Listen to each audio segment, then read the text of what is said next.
इस वक्त पूरी दुनिया एक अनजान वायरस के साए में जी रही है जिसका नाम है कोरोना। इस वक्त पूरी दुनिया कोरोना से डरी हुई है। यह कोरोना वायरस पूरी दुनिया में चाइना से फैला। इसकी उत्पत्ति चाइना से ही हुई थी। जिस वक्त यह वायरस धीरे धीरे पूरी दुनिया में अपनी पकड़ बना रहा था, उसी वक्त से यह चर्चा जोर शोर से होने लगी थी कि यह वायरस प्राकृतिक नहीं बल्कि चीन ने बनाया है। कई लोगों का कहना है कि चीन ने सुपर पावर बनने के लिए इस वायरस का निर्माण किया है। अगर आपके मन में भी इस तरह के सवाल उठ रहे हैं तो इस वीडियो को अंत तक देखिए, शायद इसमें आपके सवालों का जवाब मिल जाए। इस बात में तो कोई दो राय नहीं कि चीन के ऊपर सुपर पावर बनने की सनक सवार है। चीन सुपर पावर बनने के लिए कुछ भी कर गुजरने को तैयार है। चीन दुनिया में सबसे बड़ी महाशक्ति बनने के लिए कुछ भी कर सकता है। चीन हर समय सुपर पावर बनने के लिए चाल चलता रहता है। इसीलिए चीन और अमेरिका की विवादित खबरें अक्सर आती रहती है। शायद ऐसा भी हो सकता है कि कोरोना वायरस भी चीन की एक चाल हो दुनिया की सुपर पावर बनने के लिए। वैसे जब से कोरोना वायरस पूरी दुनिया में फैला है, तब से दुनिया के अधिकतर देश चीन को ही इसके लिए जिम्मेदार ठहरा रहे हैं। अमेरिका के राष्ट्रपति ने तो इसे चीनी वायरस तक कह दिया।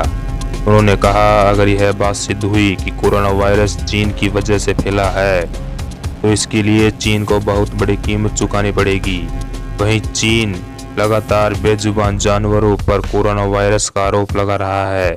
चीन लगातार यह कह रहा है कि यह वायरस चमगादड़ की वजह से फैला है। वैसे इस बात के सच होने के चांस बहुत अधिक है कि कोरोना वायरस चीन का बनाया हुआ आर्टिफिशियल वायरस है, क्योंकि पूरे चीन में यह वायरस केवल वुहान शहर और उसके आसपास के शहरों में ही फैला है। वहीं दूसरी तरफ दुनिया के हर देश के हर शहर में यह वायरस फैल चुका है। जहां एक तरफ पूरी दुनिया के देशों में लॉकडाउन किया गया है, वहीं चीन में लॉकडाउन हटा लिया गया। और अब चीन का हाल यह है कि वो पूरी दुनिया में कोरोना से बचाव के सामान बेच रहा है। चीन पूरी दुनिया में लाखों करोड़ों की संख्या में मास्क, सैनिटाइजर, टेस्ट किटें वह बेच रहा है। इतना ही नहीं, चीन को अपना घटिया व खराब माल भी बेच रहा है। उसने भारत सहित दुनिया के कई देशों को घटिया सामान बेचा है।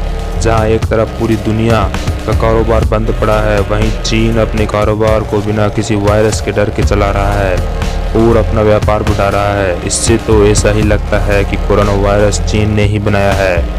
अब हम आपको एक ऐसे वैज्ञानिक का दावा बताते हैं जिसे सुनकर आपको शायद 100% यकीन हो जाएगा कि कोरोना वायरस चीन का बनाया हुआ है।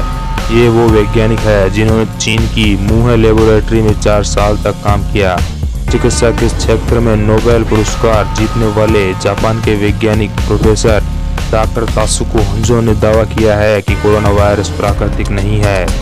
उन्होंने कहा, यदि यह प्राकृतिक होता तो पूरी दुनिया में यूं तबाही न मचाता, क्योंकि विश्व के हर देश में अलग अलग टेम्परेचर होता है। यदि यह कोरोना वायरस प्राकृतिक होता तो चीन जैसे अन्य देश जहां चीन जैसा ही टेम्परेचर है या वातावरण है, वहीं पर यह दबंगई मचाता। यह जिस तरह से स्विट्जरलैंड जैसे देश में तेजी से फैल रहा है, उसी तरह रेगिस्तानी इलाकों में भी फैल रहा है। यदि यह प्राकृतिक होता और ठंडे स्थानों पर फैलता तो गर्म स्थानों पर जाकर दम तोड़ देता।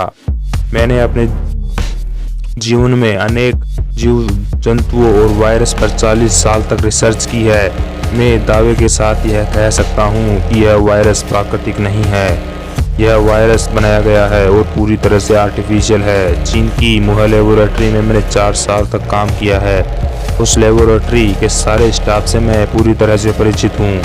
आगे वो कहते हैं, कोरोना हादसे के बाद मैं उन सब को फ़ोन लगा रहा हूँ, परंतु सभी मेंबर्स के फ़ोन 3 महीने से बंद आ रहे हैं। अब पता चला कि वे सारे लैब टेक्नीशियंस की मौत हो चुकी है। चीन झूठ बोल रहा है। वो आगे कहते हैं कि मेरी बात सत्य होगी, यदि गलत हुई तो सरकार मेरा नोबेल पुरस्कार वापस ले सकती है। मैं आज तक की अपनी सारी जानकारी और रिसर्च के आधार पर यह 100% दावे के साथ कह सकता हूँ कि कोरोना वायरस प्राकृतिक नहीं है और यह चमगादड़ से नहीं फैला है। यह चीन ने बनाया है। जो मैं आज बोल रहा हूँ, यदि यह बात आज या मेरे मरने के बाद भी झूठी हो तो मेरा नोबेल पुरस्कार सरकार वापस ले सकती है। परंतु एक बार फिर मैं कह रहा हूँ कि चीन झूठ बोल रहा है और यह सच्चाई एक न एक दिन जरूर बाहर आएगी। दोस्तों, एक कितना बड़ा वैज्ञानिक जिसने स्वास्थ्य के क्षेत्र में नोबेल पुरस्कार मिला हो, वह इतना बड़ा दावा ऐसे ही तो नहीं कर सकता। उसने अपने 40 साल के रिसर्च, ज्ञान और अपने अनुभवों के आधार पर ही यह सब कहा होगा। इस वक्त चीन वैसे भी पूरी दुनिया के देशों से अलग थलग पड़ चुका है। अगर यह बात सही साबित हो जाती है कि कोरोना वायरस चीन ने बनाया है, तो चीन के लिए बहुत ही बड़ी मुश्किल खड़ी हो जाएगी।